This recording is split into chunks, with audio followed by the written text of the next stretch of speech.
What's up, guys? It's Cody with Tracked here, and I'm starting a new series of tips and tricks, so let me know what you want to see and we'll hop right into the video. Okay, so first off, you're going to know where the bass are going to be corresponding to different times of the year.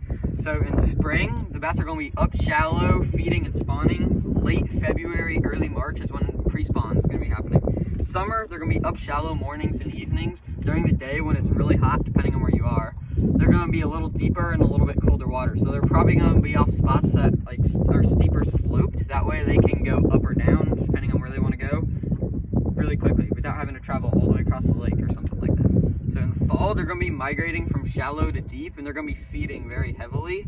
That way they can stock up for winter, because in winter they're going to be deep, very slow, and a lot less active. So you got to be subtle with your lure.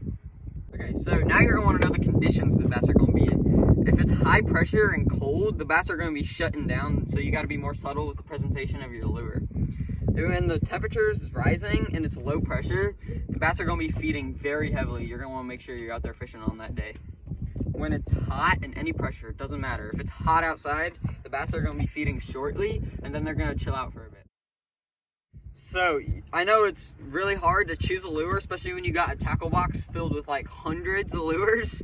But my biggest tip is to throw what the bass are eating. You want to mimic what they're eating. If they're eating bluegill, throw something that mimics a bluegill. You get the idea of that.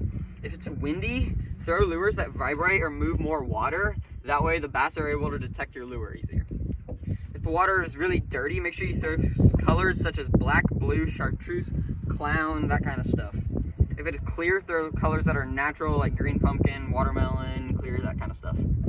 Then structure. If you're fishing wood or cover, pick more weedless hooks, obviously, or lures. That kind of goes without saying though. Thanks for watching. Leave a comment of what you want to see next time. If you enjoyed it, consider liking and subscribing. I'll see y'all next time.